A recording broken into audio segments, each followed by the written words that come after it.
The American economy is a complex machine humming with ambition, innovation, and at times, self-inflicted wounds. In 2025, President Donald Trump's decision to slap a 25% tariff on all imported automobiles and parts, effective April 2nd, sent shockwaves through the global auto industry. This bold move, rooted in a desire to resurrect American manufacturing, has instead unleashed a cascade of consequences, some anticipated, others startlingly unforeseen. From soaring car prices to supply chain disruptions, from shuttered factories to a surprising Canadian comeback, the policy has reshaped markets and lives. Meanwhile, a quieter but equally contentious battle brews over K-trucks, those pint-sized Japanese vehicles beloved by farmers and small business owners, now targeted by state bans driven by a shadowy nonprofit. Together, these stories paint a vivid picture of a nation wrestling with its economic identity, where protectionism collides with pragmatism, and policy decisions ripple far beyond their intended targets. Let's start with the tariffs. On March 26, 2025, President Trump invoked Section 232 of the Trade Expansion Act of 1962, a dusty piece of legislation that allows tariffs under the guise of national security. The target? A 25% levy on all cars, trucks, and auto parts not made in the United States, with no exceptions after March 4th for components failing to meet the strict origin requirements of the United States-Mexico-Canada Agreement, USMCA. The stated goal was clear: force automakers to shift production from Mexico and Canada back to American soil, revitalizing domestic manufacturing. But the reality? A far messier outcome that's left major players like General Motors, GM, Ford, and Stellantis reeling, while consumers brace for sticker shock. GM's second quarter earnings in 2025 tell a grim tale.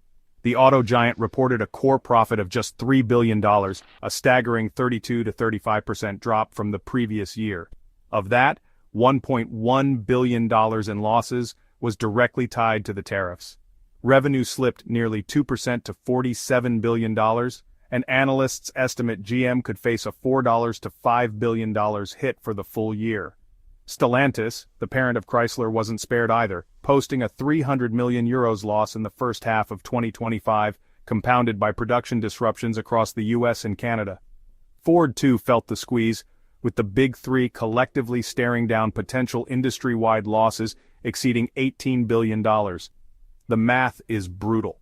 UBS estimates each vehicle produced in Mexico or Canada now carries an additional $4,300 in costs, while imports from South Korea or China face price hikes up to $6,250. Barclays issued a stark warning. Without price adjustments or restructured production, profits for these companies could vanish entirely. For American consumers, the pain is just beginning. Automakers initially absorbed some losses to keep prices steady, but that dam is broken. Estimates suggest car prices could climb by $2,000 to $12,000 per vehicle, a gut punch to the middle class already grappling with high inflation and interest rates. Nationwide car sales are projected to plummet by 1.8 to 2 million units in 2025, eroding purchasing power and pushing buyers toward pricier loans. The ripple effects don't stop at the showroom. Stellantis shuttered factories and laid off nearly 900 workers in the U.S., while thousands of small and medium-sized suppliers, from parts manufacturers to logistics firms, face disruptions as the tightly knit U.S. Canada supply chain phrase. In industrial heartlands like Michigan, Ohio, and Indiana, where the auto industry is a lifeline, the fallout threatens tens of thousands of jobs. Declining personal and corporate tax revenues are straining state budgets, raising the specter of economic downturns in these regions by year's end. The auto industry's woes are only part of the story. The tariffs have also slowed America's push toward a greener future.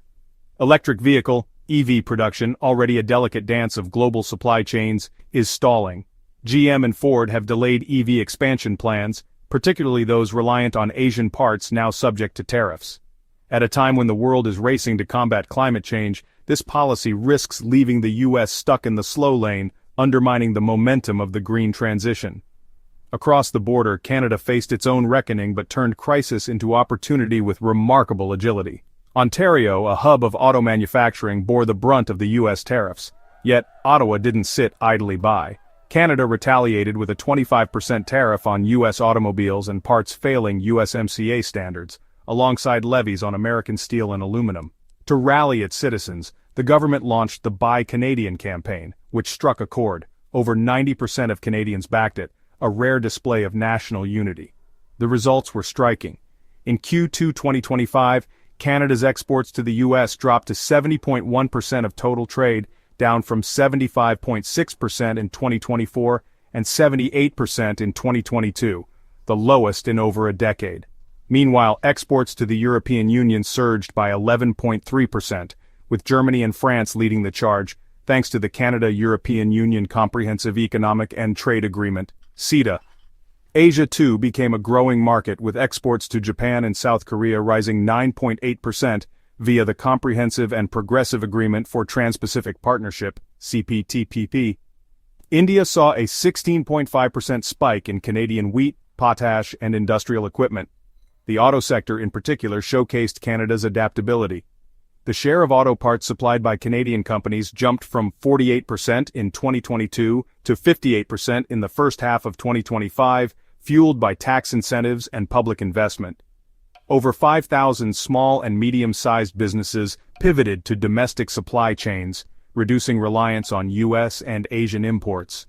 Domestic consumer spending rose 3.8% in Q2, and the share of Canadian-assembled cars consumed domestically climbed from 14% in 2023 to 21% in 2025.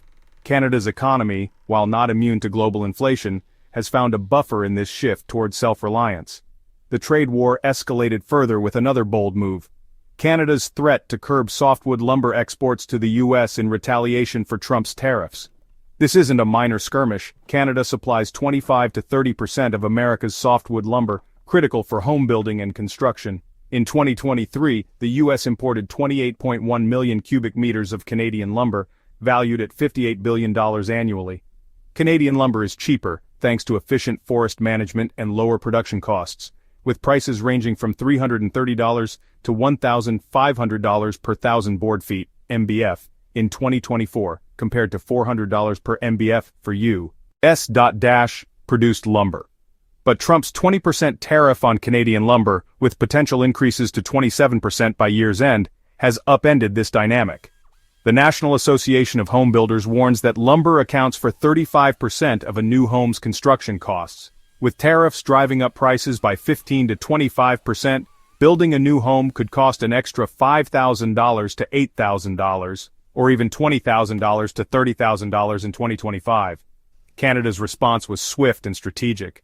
Officials hinted at export quotas to limit lumber shipments to the U.S., a move that could trigger a full-blown supply crisis. The U.S. relies heavily on Canada's lumber, with smaller imports from Sweden, 2 million cubic meters, and Germany, 1 million cubic meters, unable to fill the gap. Domestic U.S. production at 30 to 35 million cubic meters annually falls short of meeting construction demand. If Canada follows through, lumber prices could soar past $500 per MBF by Q3, pushing home building costs even higher. Yet, Canada stands to gain. By redirecting lumber to Europe and Asia through CETA and CPTPP, and shifting from raw lumber to higher-value products like furniture and plywood, Canada is carving out new revenue streams. In 2020, the export value of processed wood products rose 12% while raw lumber exports declined, a trend accelerating in 2025. The trade war took another turn with Trump's jaw-dropping 50% tariff on imported copper, announced just before August 2025. Copper prices skyrocketed to $5.95 a pound, a three-year high, with futures on the COMEX exchange jumping 13% in a single session. The U.S. relies on imports for 42% of its copper, with Canada supplying 30% of that: refined copper wire, electrical coils, and components critical for EVs, renewable energy, and infrastructure. This tariff doesn't just hit Canada, it's a body blow to American industries. From Ford's electric trucks to Texas wind farms, copper is irreplaceable, and new mines or smelters can't be built overnight. Canada, unfazed, retaliated by threatening to slash softwood lumber exports further, a move that could cripple U.S. construction. Meanwhile, Canada's copper exports to Europe surged 47% in the first half of 2025, and lumber sales to Japan and South Korea climbed 28%. Canada's trade pivot is a masterclass in economic chess, turning U.S. tariffs into a springboard for global market expansion. While tariffs dominate headlines, a quieter but equally troubling saga unfolds with K-trucks, Japan's ultra-compact vehicles beloved for their affordability and versatility. These 660cc workhorses priced between $5,000 and $10,000 have become a lifeline for American farmers, delivery drivers, and small business owners.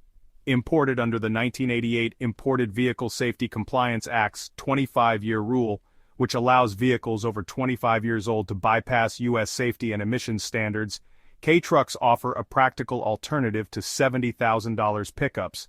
But in 19 states from Maine to California, these vehicles face sudden bans or registration restrictions, driven by vague safety concerns and the influence of a little-known nonprofit, the American Association of Motor Vehicle Administrators, AMVA. The AMVA, despite its official-sounding name, operates in the shadows. As a nonprofit, it's exempt from public scrutiny under laws like the Freedom of Information Act, leaving its funding, decision-making, and data sources opaque. Yet its recommendations carry weight, with state DMVs citing AMVA guidance to justify K-truck bans. The group's rationale often hinges on dubious claims like a widely circulated video showing a Tiger Star mini truck, a cheap knockoff, not a true K-truck, crushed by a Ford Ranger. It's the kind of cherry-picked evidence that raises eyebrows. Why target K-trucks, which pose minimal risk to other road users, while ignoring the pedestrian-killing potential of massive SUVs and pickups? The National Safety Council's Road to Zero Coalition notes that heavier vehicles dominate U.S. roads, increasing danger to pedestrians with their high front ends and poor visibility. K-trucks, by contrast, are nimble and less lethal in collisions. For owners like John, a farmer hauling vegetables with his Suzuki Carry, the bans are a financial disaster.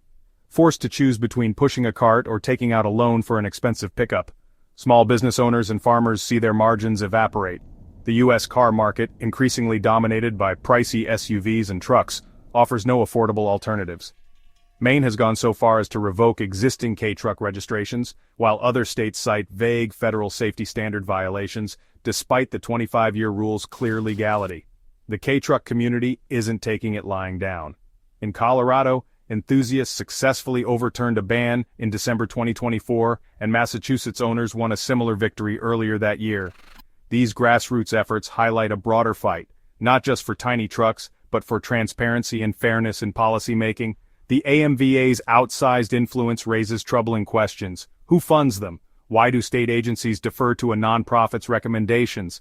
Some speculate that bigger players in the auto industry, wary of K-trucks' growing popularity, may be pulling strings. While no hard evidence confirms this, the lack of transparency fuels suspicion.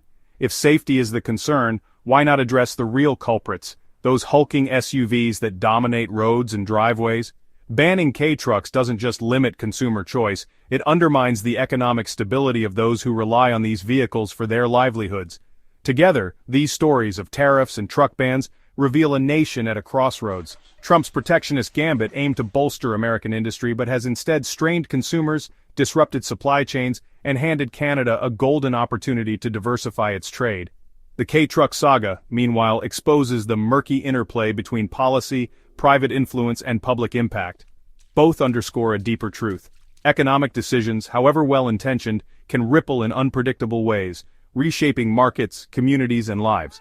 As the trade war heats up and K-truck owners fight for their rights, one thing is clear: America's economic future hinges on navigating these challenges with clarity, fairness, and a keen eye for unintended consequences.